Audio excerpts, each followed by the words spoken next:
Mhm. So then perhaps you could, oh, wait, just a moment. Yeah. So now I'm confused, but we're recording, so I'll let you go ahead. Lloyd, from wherever you choose, or introduce. Wait, we have so few people, and Stephanie's already working. Maybe you could do a brief introduction, then I'll take off. Yeah, so usually I do start these events though, and there is Stephanie. Excellent. She is actually in Muskoka today. So she had been traveling. This was something, I guess, that, well, she'll have to explain it to us why she's up there. But it actually is an extremely important location for us as well, since we have been working with our colleague Mitch Gold. And Mitch Gold had brought a rock down into Toronto. Asin is the name of this rock. It means rock. And it is in part of Toronto that is also sacred to the Indigenous peoples. And that rock was brought down from the place where Stephanie is standing right now. In Muskoka, which is the lower edge of the Canadian Shield. So we are connecting the energies of the earth as we do this particular tree planting ceremony this year. But what I would like to do, as I usually do, is actually a land acknowledgement. Of course. And I'm sure that Stephanie would also like to do. And actually, maybe I should do two, because one is for Stephanie and one is for me. All righty. It would be a first time, but the land acknowledgement for myself is to say that we begin today by acknowledging that we walk upon the traditional territories of Indigenous peoples. We recognize their history, spirituality, culture, and stewardship of the land. We're grateful to all Indigenous groups for their commitment to protect the land and its resources. We're committed to reconciliation, partnership, and enhanced understanding. We acknowledge the land that I am residing and visiting here in Taoyuan. Taiwan is traditional territory of many nations, including the Austronesian Indigenous people who have lived on the island for over 8,000 years. The East Formosan tribes of the Atayal peoples of central and northern Taiwan, also known as the Tayal or the Tayan, meaning human or man, and where Taoyuan City in the modern age contains 16 different Aboriginal groups whose population exceeds 70,000 people, making Taoyuan the most populated city for Indigenous peoples in the western part of the island. We also acknowledge that the Indigenous Culture Center of Taoyuan City, first established in May 2004, has become a gathering point for the Indigenous peoples, as well as being listed as one of Taoyuan City's story houses, and whose totem poles on Rainbow Avenue express the Indigenous spirit with beautiful lines, and where the colors on the base of each totem pole derive from the costumes of the different tribes, integrating with the unique landscapes of Taiwan to symbolize the unity of all ethnic peoples. We would like to thank the Indigenous peoples of these lands, including the Atayal, for sharing this land with us. In our role as settlers and visitors and displaced people on this land, we share the responsibility of challenging and disrupting colonial systems that enact violence upon the land and stand in solidarity with Indigenous peoples. We also recognize and acknowledge all of the world's Indigenous peoples as stewards of Mother Earth.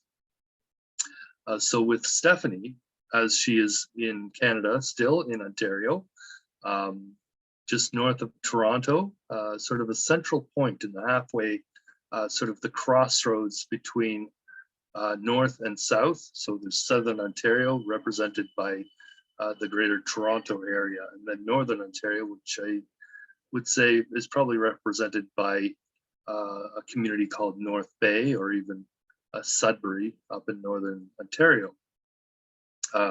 We would like to say we acknowledge the land, and the land that Stephanie is on is in the traditional territory of many nations on the land known as Tukaranto, where we normally are, includes the Mississaugas of the Credit, the Wendat, the Chippewa, the Haudenosaunee, and the Anishinaabe, as well as the Métis people, and is now home to many diverse peoples.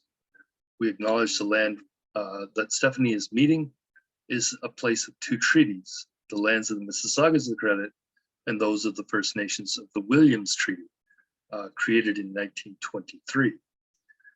We do acknowledge that Toronto is covered by Treaty 13, which was signed in November 1815 and concerns a parcel of land just south of Muskoka near Lake Simcoe, and is subject to the Dish with One Spoon Wampum Belt Covenant, an agreement between the Anishinaabe and Haudenosaunee that bound them to share the territory and protect the land. And we also acknowledge the Two-Row Wampum Belt Covenant, an agreement between the Six Nations of the Tukaranto watershed and the settlers, an agreement that bound them to work together but to develop their societies in parallel on these shared lands. We'd like to thank the Indigenous peoples of these lands, including First Nations, Inuit, and Métis, for sharing the land with us. So that is the two land acknowledgements that we would like to do today, one for here in Taiwan, and a second one for Stephanie, who is up in her part of Ontario. So perhaps we could have a little bit of a round for people to introduce themselves as well, whoever is on the line with us today. So again, my name, Lloyd Halferty. I am with Drawdown Markham, as well as the UnityNet Greater Toronto area. And so I'd like to recognize Andre Lutula, as well as Stephanie Schuller and Doris Kamagara on with us, and our host, Andrew Williams, Jr., of course. Who's about to leave, but I am here in Concord, Massachusetts, and this is the Wampanoag people, original land, so I want to give land acknowledgement to that as well. I'm here for the Center for American Studies at Concord. I've recently been made a trustee, Lloyd, so this will be an opportunity for us to expand our relationship now, I think, to the East Coast as well as the West Coast as we go forward. But I am here representing Andrew Networks, and I'd just like to explain that that's not after me, Andrew Williams, just to let you know, Lloyd, that's actually Andrew Networks was the first interconnected computing system on a college campus named after Andrew Mellon and Andrew Carnegie. So just to let you know, but we're still based on connecting people worldwide. I am president of 5 Points Youth Foundation based in Los Angeles, California. And I'm here as a global ambassador for multiple organizations on the continent of Africa, including the World Humanitarian Organization for Peace and Equity, Shola Akbula Goodwill Ambassador Foundation. And I'm representing, of course, Naledi and Shepi through Princess Shepi, my daughter in South Africa. So let me give land acknowledgement on behalf of the Batlokoa people and Gauteng, South Africa, which is the cradle of humankind. So all of us are interconnected, and as you say, Lloyd, Ubuntu. I am who I am because of who we are all, each to ourselves and each other. Thank you so much, Lloyd. Thank you, Andrew. So we'll be moving forward. Andrew has indicated that he will not be able to stay with us. Andre, would you like to introduce yourself? Yes. Good morning, everyone. Yes, I'm Andre Lutula, le fils from Kakuma Refugee Camp. Yeah, I'm the founder and director of SACSV. SACSV is a community-based organization whereby we are empowering people in the community. So Social Action Center for Vulnerable Individuals is one of the community-based organizations who are supporting people here in the camp.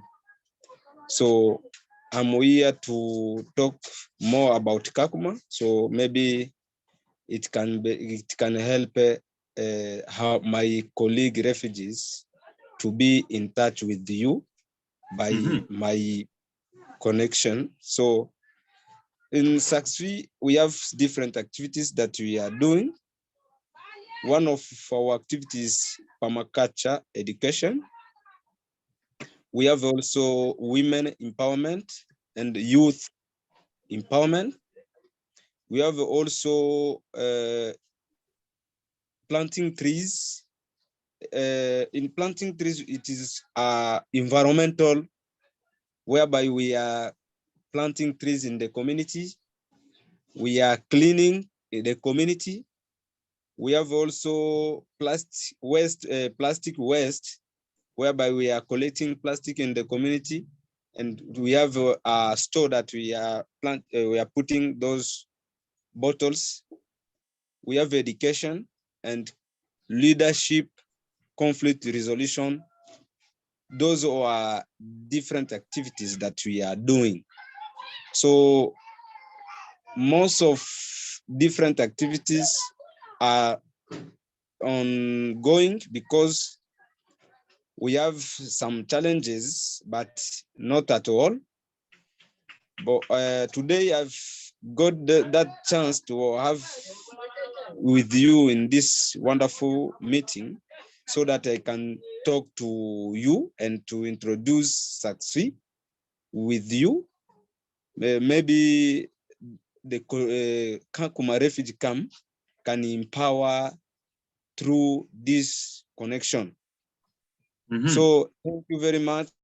And I think we will talk more and we will share ideas, project, and etc. So thank you.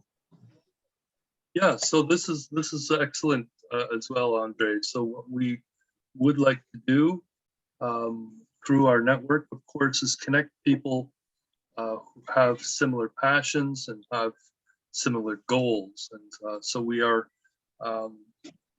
taking a long-term vision with what we'd like to achieve. So the overall essence of the conversations we're having are how do we achieve a regenerative economy?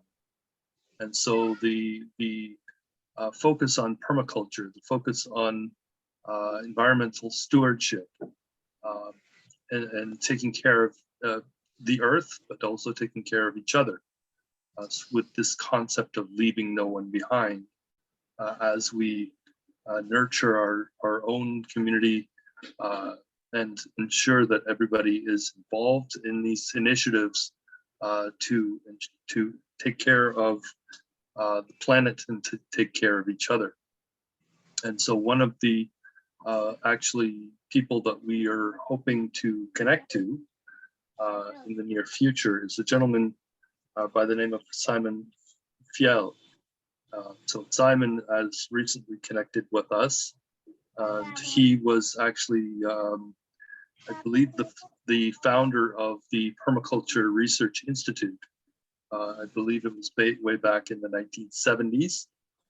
And so we're hoping to connect with people who have existing networks that can assist us in bringing our message to the world in terms of allowing us to raise the funding that would move us forward and allow us to build what we call these Unity Garden Learning Centers, where the learning centers themselves are intended to be consisting of there's the 5 different what we call open source regenerative climate smart infrastructure solutions. So we're looking at productive gardens. Typically they are permaculture gardens, permaculture forests, so food forests, as well as some what we call climate smart kitchens. And then there's something called the Wheel of Life farm that's been designed, but it's basically been designed on paper as a holistic circular farm prototype. It has not been built yet in the real world, as far as I know. But there's a gentleman, I happen to be, because I am in Taiwan, in Asia. There's a gentleman in Vietnam who's designed this Wheel of Life farm. We're hoping to engage with those people who have designed those circular economy solutions that are productive, of course, income generating, because they are producing food from waste. And then there's the final solution. This was alluded to earlier, the solar roof pod buildings, which are a controlled environment solution for habitat, creating human habitat as well as potentially animal habitat in some cases, but mostly as shelters that can be built quite inexpensively, relatively, compared to other types of brick and mortar and cement, the hard structures that we have typically in most cities. And so we're promoting all of these solutions. We're using the campaigns of, for instance, today's Tree of Peace and Reconciliation tree planting events to connect communities. And the idea is that through the tree planting initiatives, we invite community members out to these events to plant the trees with us.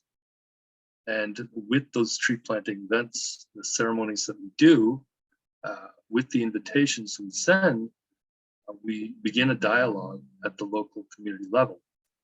And in that dialogue, we encourage all those community members, and we have a template of 8 different sectors of every local community.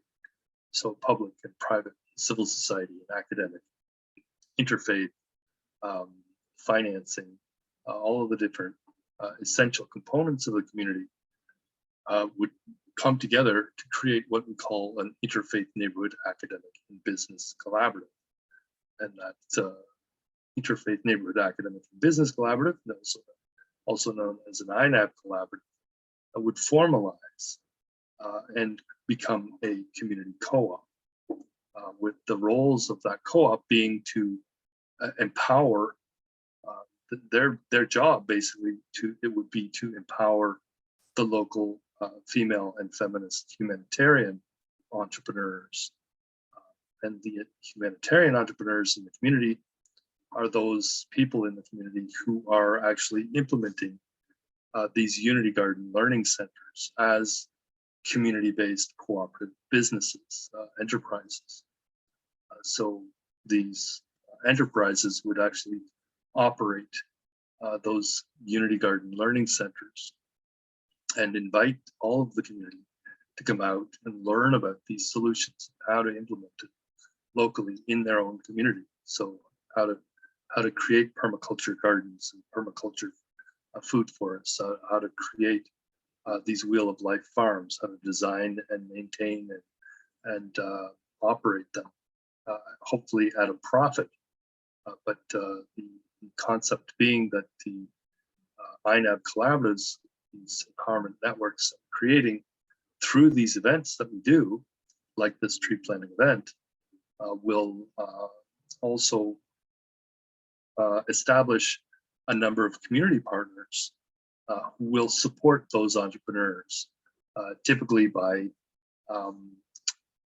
getting their, or encouraging their employees, for instance, to purchase the products of those farms, of those forests, of those gardens, and to attend and be a client of the entrepreneur who's in that community. So what we are doing is teaching what we call humanitarian entrepreneurship. Is essentially entrepreneurship, but with a little bit of a twist. The entrepreneurs in their community who are operating this regenerative infrastructure would be also seeking to both leave no one behind in the community, as per the mandates of the United Nations global goals, the Sustainable Development Goals currently, but also focusing their business around how do we actually implement the solutions to achieving those goals and measure progress toward achieving them in the local communities. So that would be facilitated by the members of the network as we come together and pool our data and bring together all, especially the small and medium-sized businesses in the communities to gather this information about progress toward achieving the goals. So they would come together at these gardens, typically, the Unity Garden Learning Centers, to have discussions about what are the issues in our community that are the most pressing. What are the things that we need to do that will help us achieve those 17 Sustainable Development Goals currently, and in future. And this is where we are thinking long term. We're thinking six and a half years out from today to 2030. And with that longer term thinking, we're thinking what are the next set of goals beyond 2030? Because currently we're in the Sustainable Development Goal period. Between 2015 and 2030, there are 17 goals with a number of targets for all the world to achieve this sustainable development, overarching sustainable development goal of achieving a sustainable planet and a sustainable economy. But we're looking beyond from 2030 to 2045. What might be the next set of goals? We don't know. Nobody knows right now. This is a process that the United Nations and their various organizations are doing, and they'll do internally or in collaboration with others, of course, and all of those state actors. But our purpose really is to position ourselves as having, or not having, but being able to demonstrate communities who have helped to implement these regenerative development solutions, as we call them. So regenerative development solutions are, of course, represented by those 5 open source regenerative climate smart solutions that we are promoting. Those aren't, of course, exclusively the only ones, but those are the 5 that we chose as representing the next phase of the global goals that we're thinking that will be regenerative development goals of the UN, moving beyond sustainability to an attempt globally to regenerate the earth, to regenerate biodiversity, to regenerate our forests, which are being cut down, to restore nature, essentially. And there was a recent agreement in Montreal, the Kunming Global Pact to, or agreement to work toward restoring nature on the planet, which is being severely affected, especially actually by farming and the industrial farming system. So by implementing regenerative solutions like permaculture, we have a way of not just restoring or not just producing food, but also restoring nature and restoring our biodiversity. Lloyd, thank you for that. Maybe some of our other guests would like to introduce themselves. Mm-hmm. Yes, Doris, we'd love you to say hello and tell us about yourself and where you are. Wonderful. Oh, yeah, thank you very much. This is Doris Kamagara from Uganda. I'm a founder of Bagashe Foundation. Bagashe Foundation has different programs. It does. Yeah, we do basically empowerment,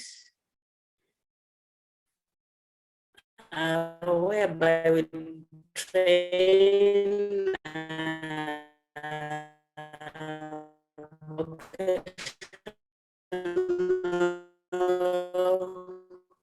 activities to reduce idlers and street children.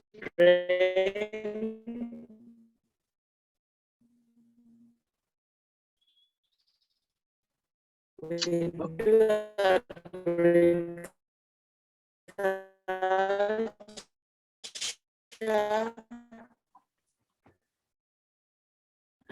most especially fruit trees, planting of fruit trees for commercial purposes, as also a form of empowerment, and also education, most especially the orphans, the ones who don't have those to take over their basic needs.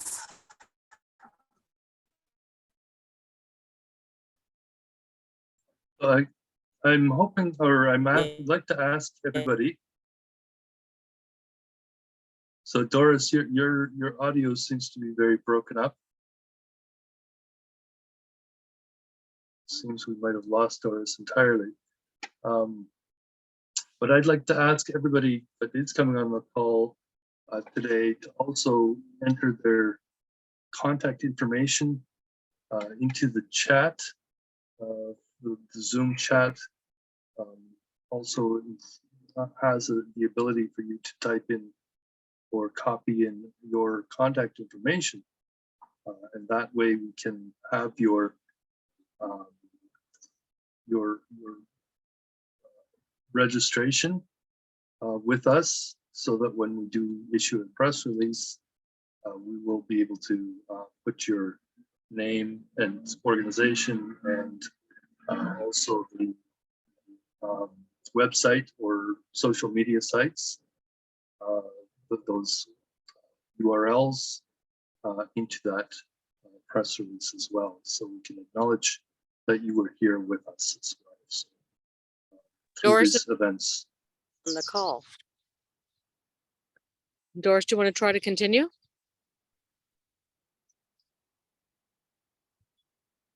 She seems to be frozen. Okay. How about one of our other guests? Does it say Smit? Would you like to say hello? Patel. Hi, good morning. Can you see me? Well, we can We hear can you. hear you.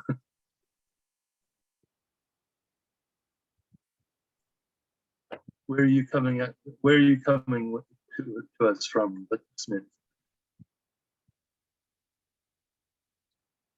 Hmm. We seem to have. Hello, can you hear me? Yeah. Yes. Yeah, so I volunteer usually for plantation or environmental events through my employer every year. And this year I was looking around some volunteering opportunity with World Environment Day.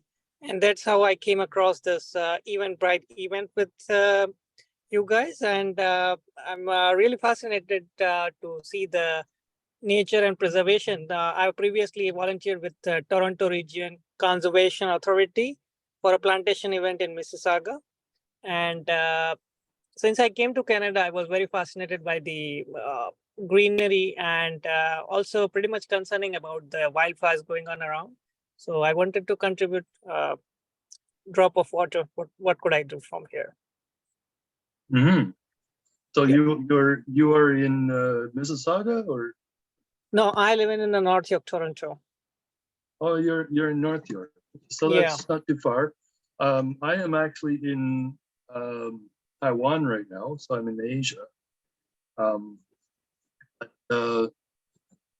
So that's the reason we aren't having an in-person event this time, because it was emergency travel overseas. My colleague Stephanie, who was normally going to be out there as well, taking care of the ceremonies that we were intending originally to plant a tree there, but actually we were given opportunity to plant a tree last year at the same site in Markham. But then this year, they actually, when we asked again, second time, they turned us down. And we're not sure exactly why that is, but we were just going to have a discussion and ceremony at that designated site that had been previously approved for us to plant the tree.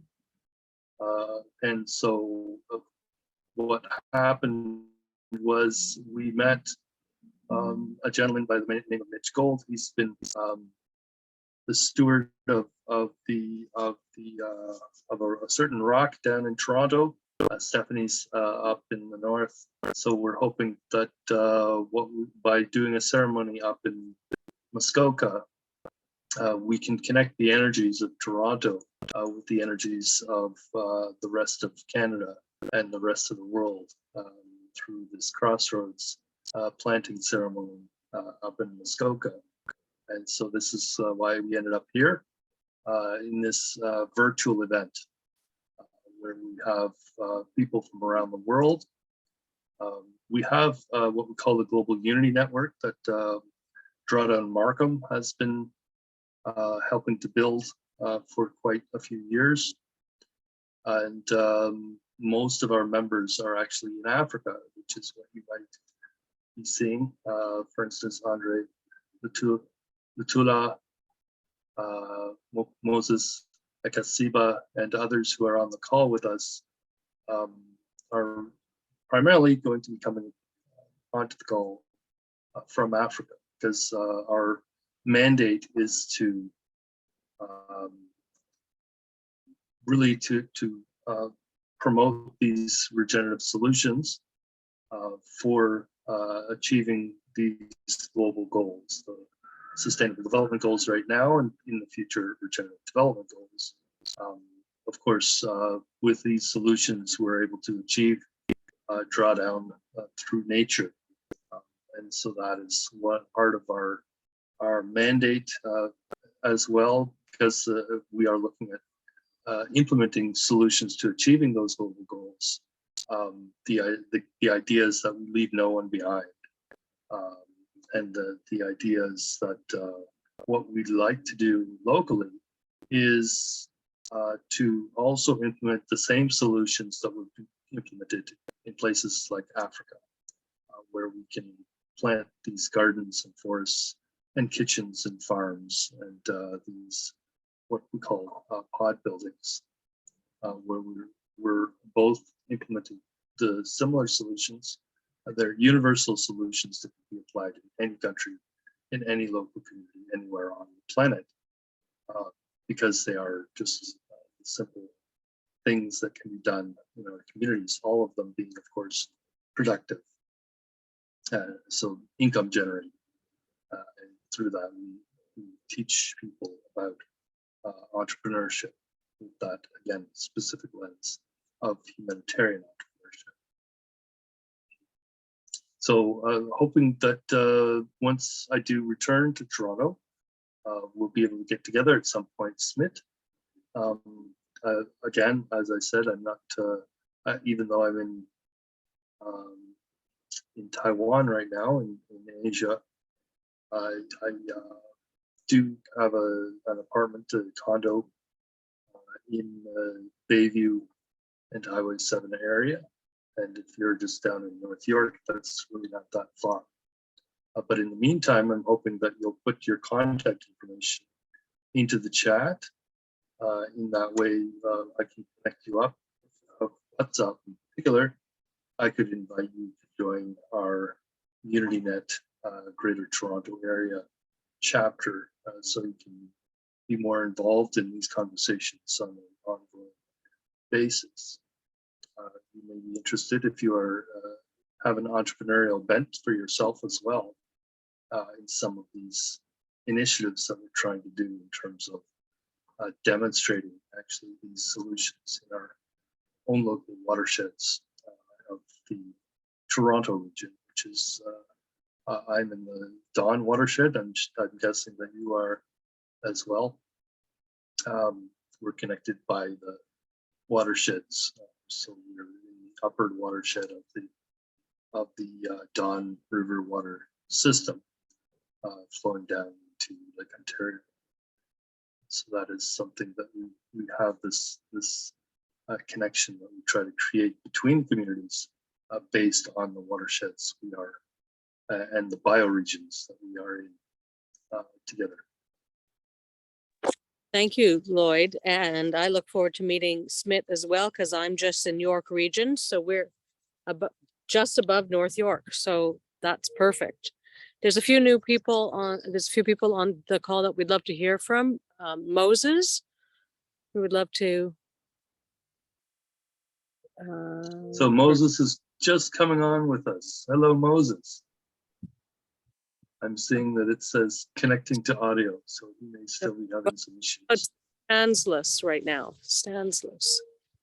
We'd love to hear who you are, where you are, and what you're doing.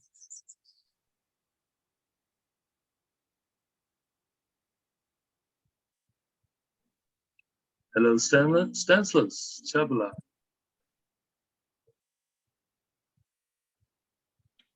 Yes, good morning. Good morning, Professor. How are you today? It's good. It's night for me. It's in the night. You are in the night time. For last year in Zambia, it's about almost 4:40 p.m. We are in the afternoon time. But yes, here in Zambia, we are doing fine. I must report to you, to your office and the team, that in Zambia we are doing very fine. Yes. So maybe you tell a bit about yourself and the organizations you're involved with. Well, our organization is Grace Foundation. It's an NGO in Zambia. Grace Foundation.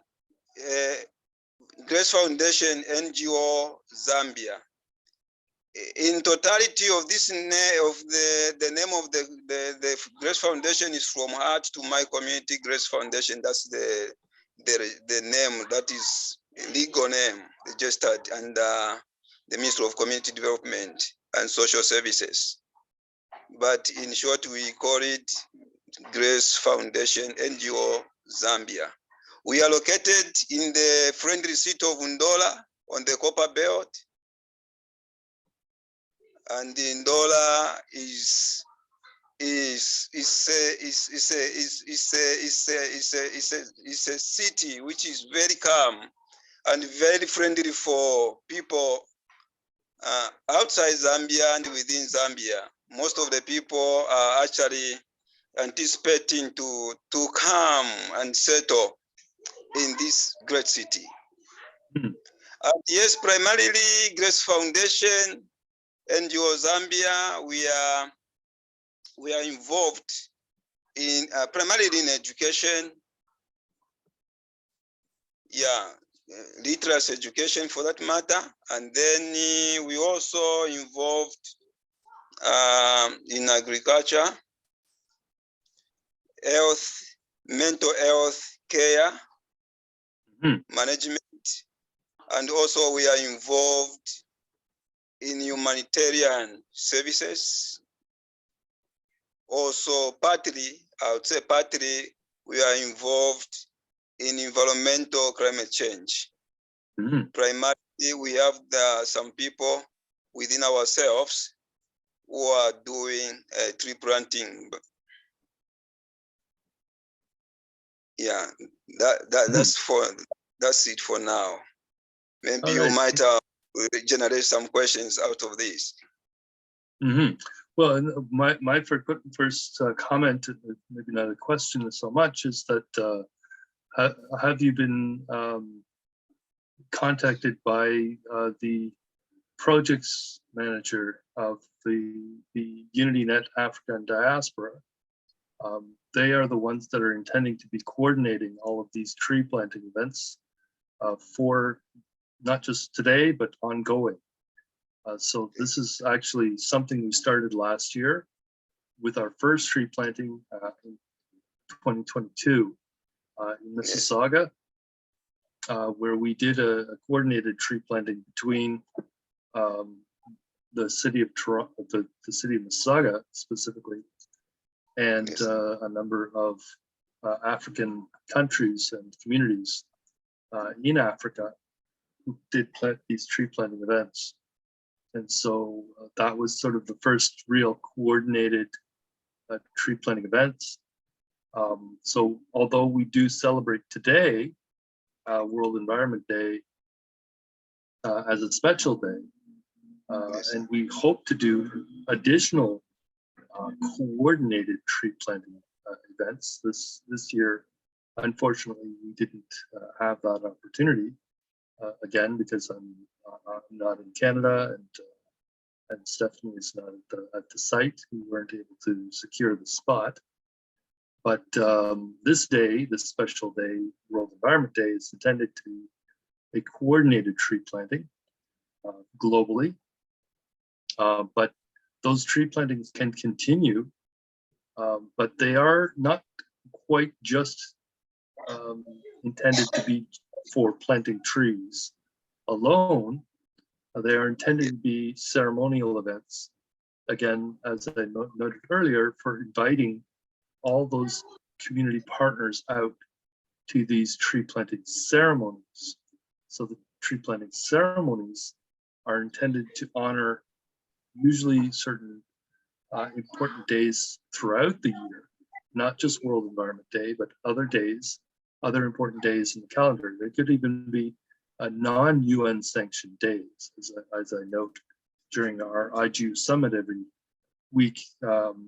There are other days in the calendar that can be recognized, and we could do these planting events on other days besides just these important big days throughout the year. But doing them, the tree plantings as ceremonial events, where we invite all these partners out, we bring the partners out, and through that conversation, we are in fact intending to create these INAB collaboratives, these interfaith neighborhood academic and business collaboratives that empower our local humanitarian entrepreneurs.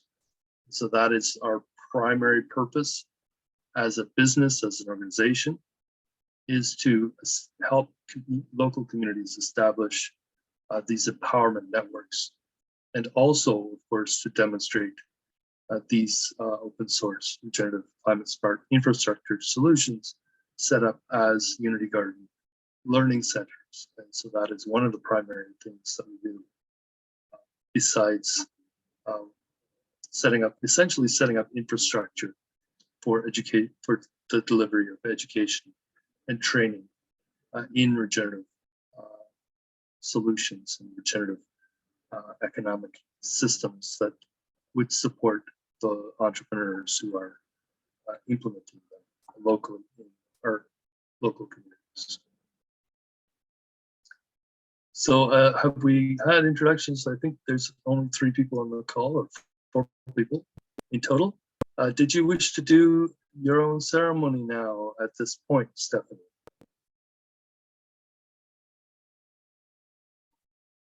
You're muted at this moment.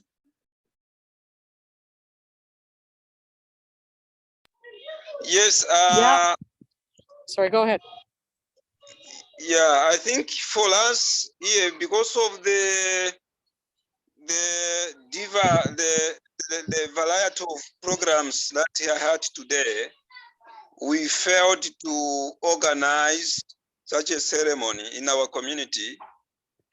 Yeah, so we anticipate maybe in the next project or maybe next program, the day like this, with my colleagues and the team, especially our dear sister, the one who was just introduced sometime last week, Mambepa Mwamba. We are going to organize such a ceremony in our city, in our local communities. Yeah. Yeah, so it's important to invite everybody out, because these empowerment networks are intended to include all the partners in each local community as part of this empowerment. So Andre, I see your hand is up. Did you have some additional words to say? I would like to add something to the thing that we was talking about.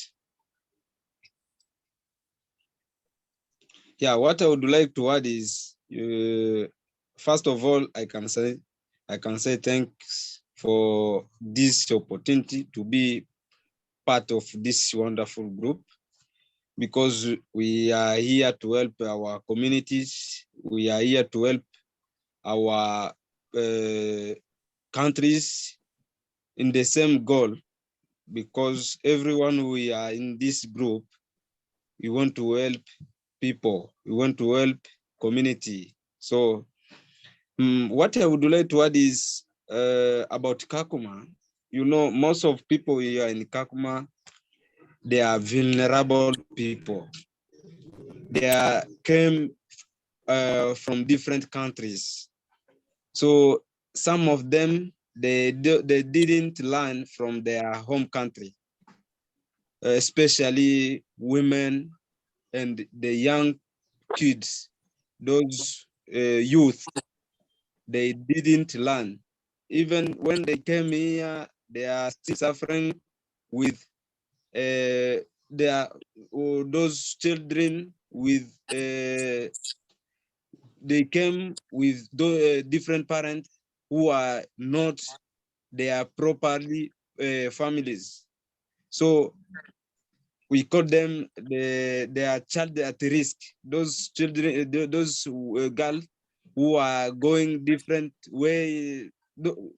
Here we are struggling to encourage those group of people, so maybe they can be self-resilience with some trainings, with some counseling. So people need to learn.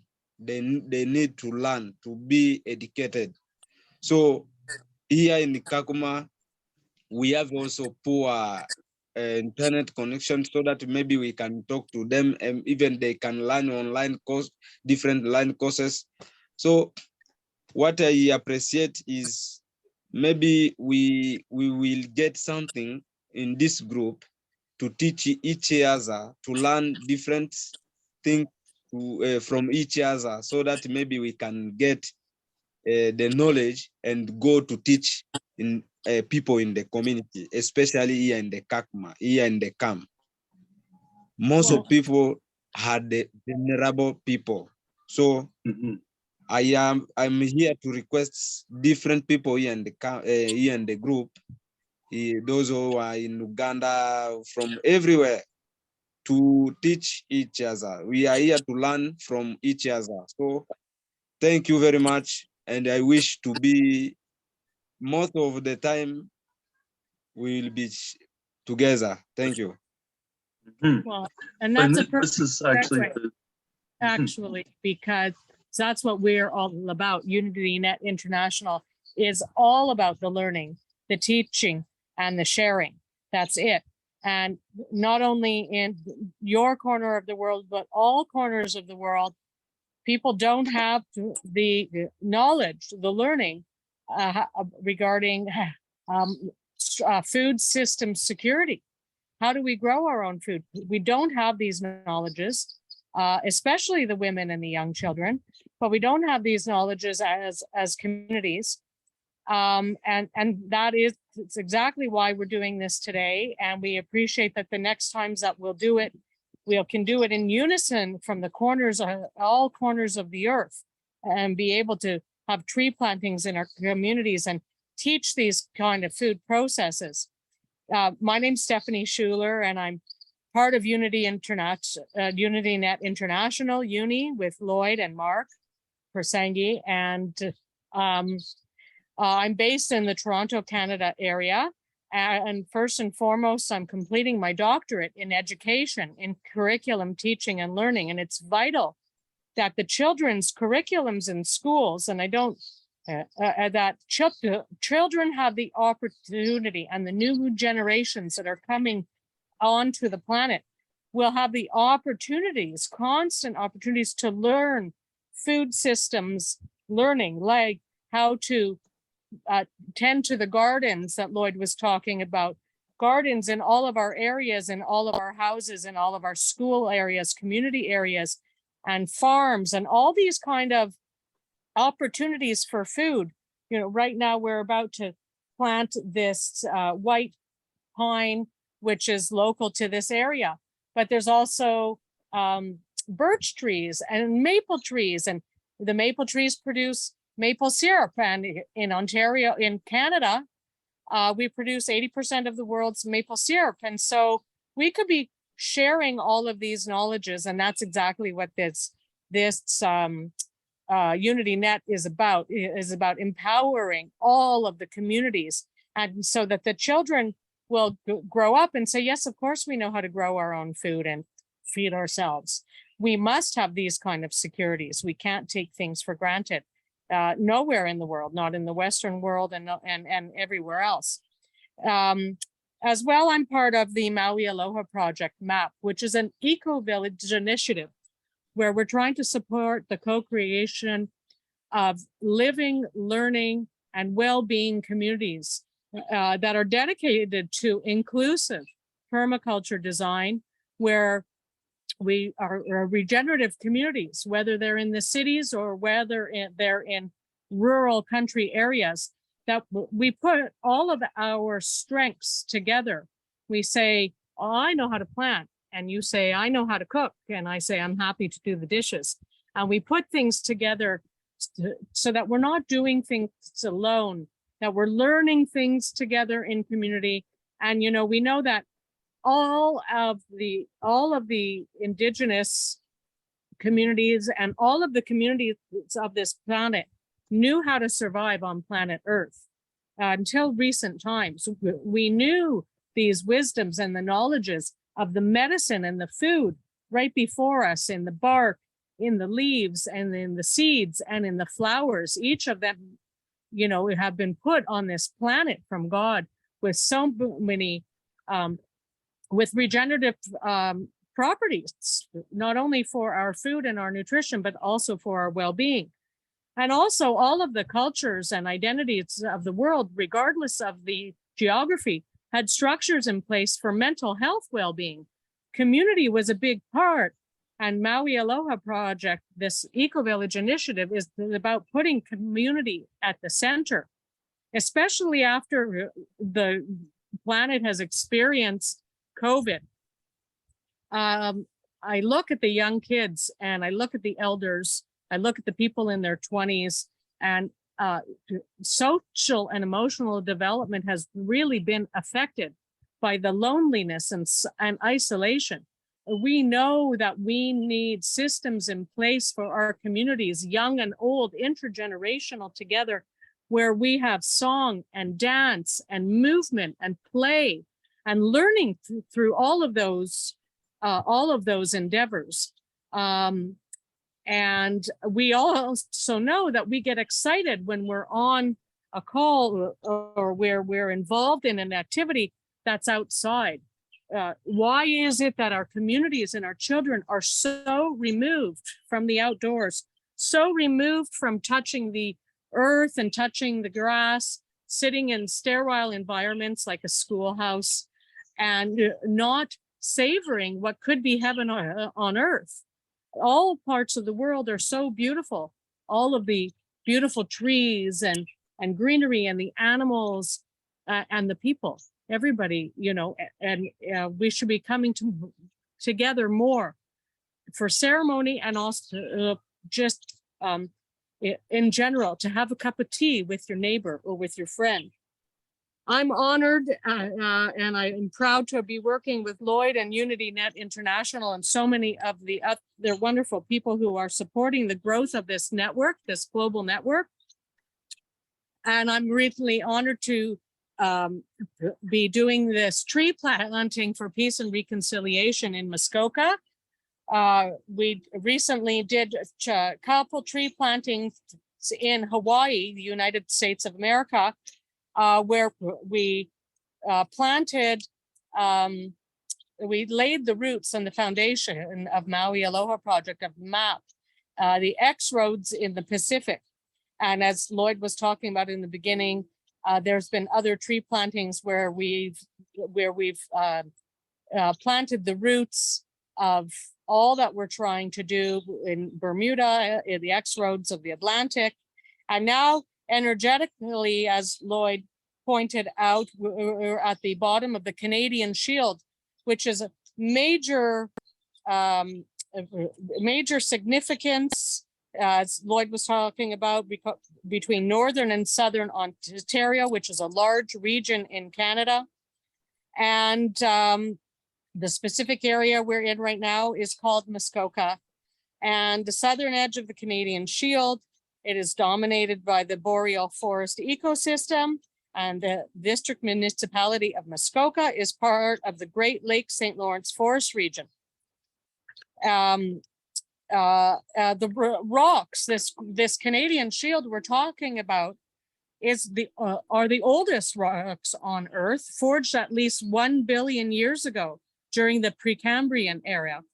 And I have some of the rocks in my hand, and we're known for having quartz and rose quartz up here, and beautiful, beautiful stones all over. As Lloyd said, one of our colleagues, Mitch Gold, had some of the rock moved to the Greater Toronto area, which is our major city in Canada. And all of the local Indigenous groups came together in ceremony to try to bring together the energies, as we talked about, as you've talked about, that we can be working together in cooperation rather than in competition. And at least 1 billion years ago in the Precambrian area, this area we can date back to. And the trees that tower over us, there's the white pine, which is what we're going to be planting today, and jack pine and red pine, and eastern red cedar and eastern white cedar, eastern hemlock, and the black red and white spruce and the basswood, the red maple everywhere, sugar maple everywhere, and the beech, red oak, white oak, and the iconic yellow birch. And this area has more than 250 species of birds and nearly 50 kinds of mammals, 25 types of reptiles and amphibians, and dozens of species of fish, including trout, pike, and bass. There's black bears, there's white-tailed deers, chipmunks, blue herons, and loons, and the eastern Massasauga rattlesnake. And the biggest threat to this beautiful area that is known the world over as for its beauty and for its lakes, unfortunately is threatened by development because it's so beautiful and because it's removed from the city. It's affordable and people want to live here, which is wonderful. But we hope that we don't make these beautiful natural areas, we don't ruin them in the process. And that's what we're all about. We're about these permaculture design and regenerative systems that are regenerative for the planet, but also regenerative for the people.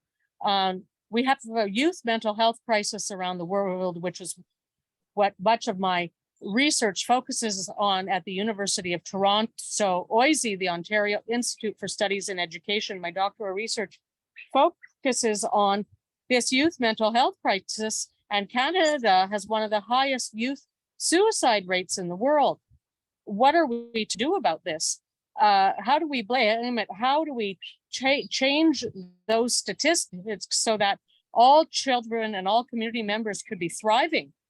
And one of my suggestions as a specialist in learning in spaces outside of the classroom, like learning outdoors, learning through sports or through dance or through the arts, is suggesting that our children and our schools should be more outdoors in these spaces, learning science, learning math. Math, the question is in the beginning, how many fish are in the river? And the answer must be enough. How much food are in these trees or in these forests, and how much food are we growing? It must be enough. And to be able to learn these practical systems and with each other in community is key. And to be able to come together and to perform a tree planting for peace and reconciliation when the state of the world is in so much turmoil between people and governments and countries. So much of the hatred and so much of the wars are based on lack of not having enough resources.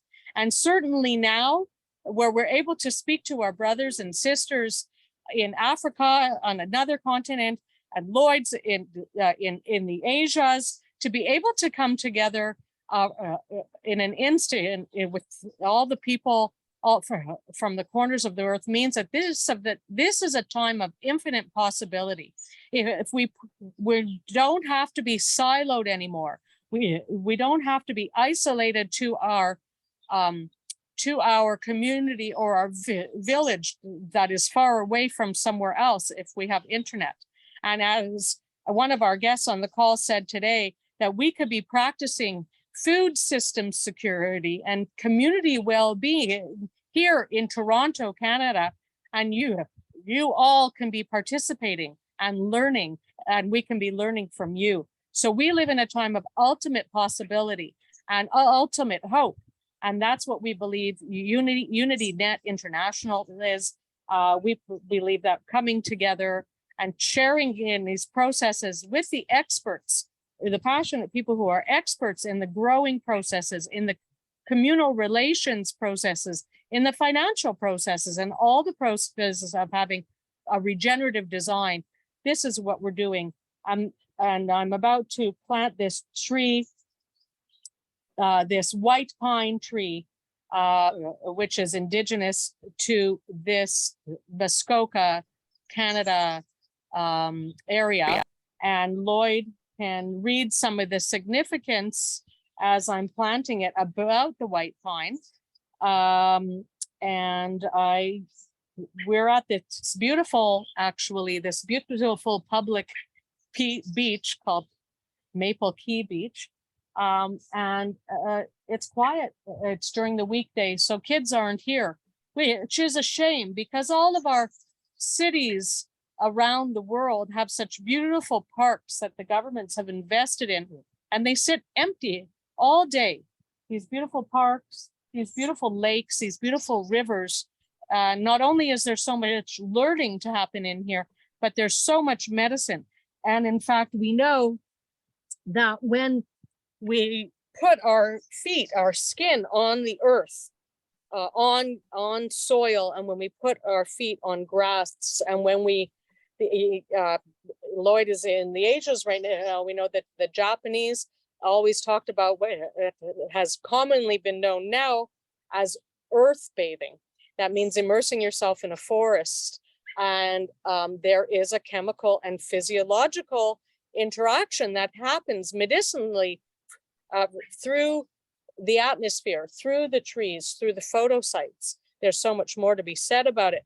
But it was Japanese who originally said, immerse yourself at least 20 minutes a day in a forest area amongst the trees. And they say it lowers blood pressure and all kinds of medical conditions. But also we know that it allows us to take a breath. The children are so pressured in this world. It's a different world right now. And I don't know rarely if they ever just stand on the dirt, on the grass, and take a breath for a moment. And I believe that's what we have to do. So I'm going to begin.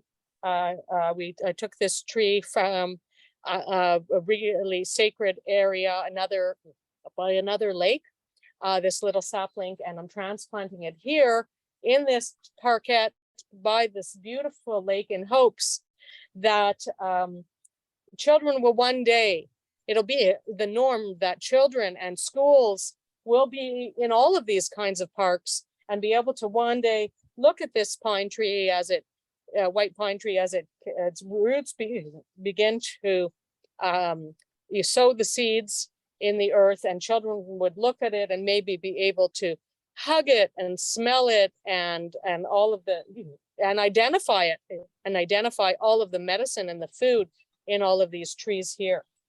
So I'm going to plant it, and Lloyd, if you'll share some of the significance of the white pine, that would be beautiful. So the significance of the pine tree for us is that the pine tree was chosen as our symbol of tree of peace and reconciliation in the Greater Toronto area, the Greater Toronto bioregion, the Great Lakes area, because the original tree of peace was actually planted by the Indigenous peoples many centuries ago. And it was this symbol of the coming together of all of the tribes. There were 5 different tribes that came together in peace to lay down their arms. They were at odds with each other, battling each other. But the peacemakers came to these communities and said, we need to create a ceremonial tree and tree planting that would allow us to lay down our arms, come together, and be the stewards of these lands that we need to take care of. And so I don't get the exact details of how the story goes, but the peace has lasted for all of these decades, and even, I believe, centuries since that original treaty was created. And I can look up some of that information for those on the call that would like to learn more about the tree of peace, original tree, the pine tree, the white pine that was planted. I believe it's in upstate New York, and it's still there even after centuries. One of the oldest known trees in the world. So we are using that same tree as our symbol in Southern Ontario for our tree of peace and reconciliation. And we do plan on planting what we call youth peace gardens in all our local communities. And each one of those gardens would become a sacred space by the planting of the tree of peace and reconciliation and undertaking these ceremonies at the tree planting sites. And within each youth peace garden, we will also put a peace pole. And with the erection of the peace pole, either within or nearby to the garden, we are also, again, as we say, inviting all of our community members out to plant those youth peace gardens, to plant the tree of peace and reconciliation. But at the same time, we will be encouraging all of our education organizations in the community. So whether it's the university or college or high schools or public schools, or even private schools, to also include a peace pole, just like the peace pole in the youth peace garden, in their classrooms. So every classroom in the school, every school in those communities would have a peace pole, and then the teacher who's teaching the class could take the students out to the garden, show them the peace pole, and then tell stories about the peace that we can create in our communities through these processes, as we call it, of peace, reconciliation, and finally forgiveness as the third stage of creating lasting peace. So we must also forgive each other for our differences and move beyond the past in order to create lasting peace.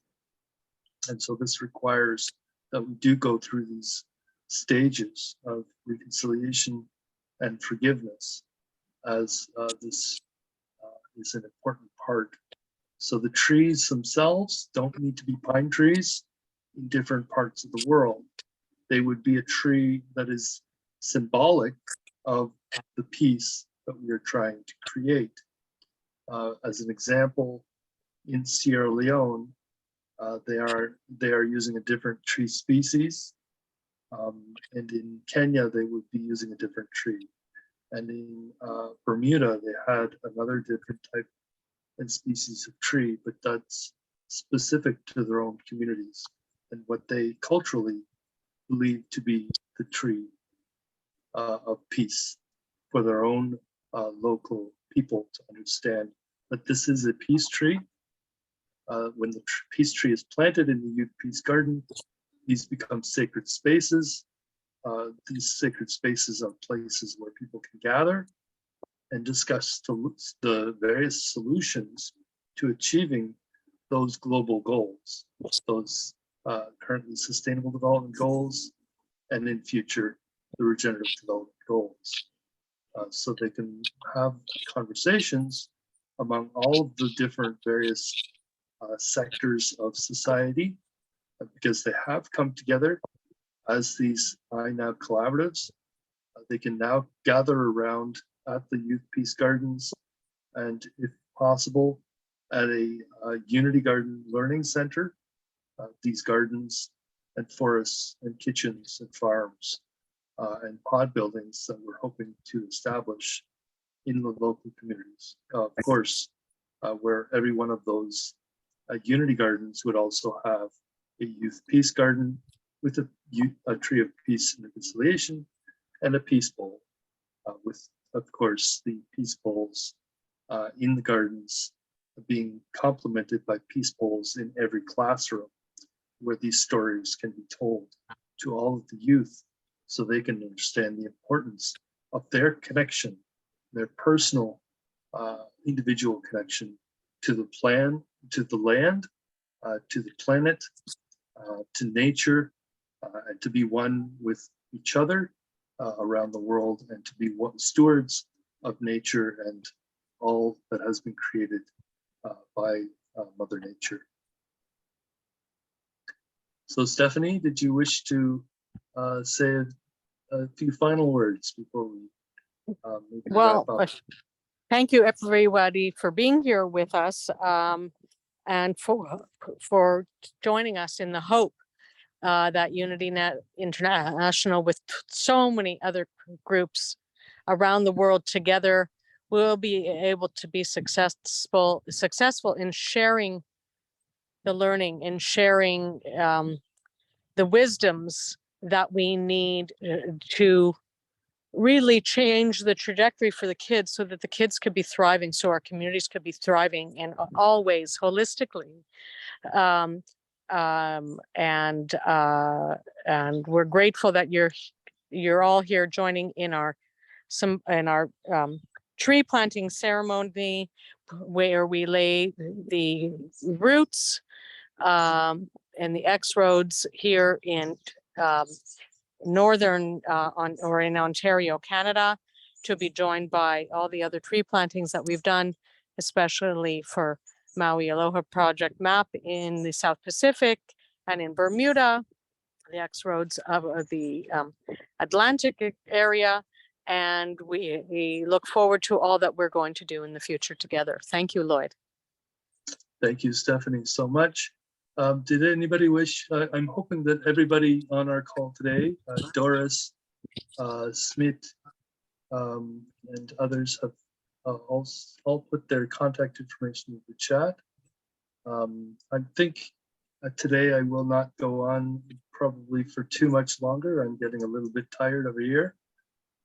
It's about 11:15. We may stay on for another perhaps 15 minutes if we'd like to continue having dialogue and discussion. We could do so, but I think today I will likely end fairly early rather than going for the full 3 hours as was originally scheduled for our in-person tree planting event. And I believe last year when we did the event in Mississauga, probably the total time that we did for 3 hours, we copied that same schedule, but we actually ended up doing 2 tree planting ceremonies last year in Mississauga. So they were in 2 completely different locations, I think around 20 minutes apart, so that we would have that time to do the, and we actually planted, I believe, 10 trees at the first site. And then we did some ceremonies for each one of them. And then we moved to another site 20 minutes away and did another tree planting and a little bit of dancing. So at the time we did our tree planting ceremony last year, it was very important that we connected to our colleague Lisa Anise, who's in I keep thinking Los Angeles, but it's San Francisco, and she is also connected to what's an organization called SID UNESCO, which is UNESCO Dance Council. So in our interactions with communities, we are also planning to not just do these tree planting ceremonies, but to have ongoing community engagement. So the ongoing community engagement events that we do throughout the year include what we call the Bubble Fun festivals. And the Bubble Fun festivals can include Bubble Fun dancing and Bubble Fun sports and Bubble Fun events of all kinds, where we're teaching young people especially, but all families, about the miracle of bubbles and the importance of bubbles to understanding how it is that we can adapt to climate change and adapt our communities and adapt our infrastructure to a warming climate, and be able to still grow our food and still be able to thrive, hopefully, in a extreme environment that will be the result of the longer term trends of climate change, where in conventional agriculture, we're growing food, growing outdoors today, may need to be shifted indoors in many cases, because it just will be too hot, too dry, too wet in some cases, for the conventional crops we know to grow outdoors. And so as we move toward an era of controlled environment food production, there will be opportunities for us to showcase some of these solutions, one of which has a simple solution for controlling the internal temperature of a controlled environment space, and that is through the use of bubbles. So understanding the properties and the dynamics of bubbles is one of the key features of these Bubble Fun festivals, to get the kids understanding why bubbles are very important and to have fun with the bubbles as they learn as in what we call edutainment programs in these natural spaces. So whether it's in the parks or in the gardens or on the farms, or even in their own bubble classrooms, which is something that we're hoping that all the schools with a a peace pole will eventually have as an outbuilding as part of their school grounds. They'll have their own classroom that is one of these bubble buildings.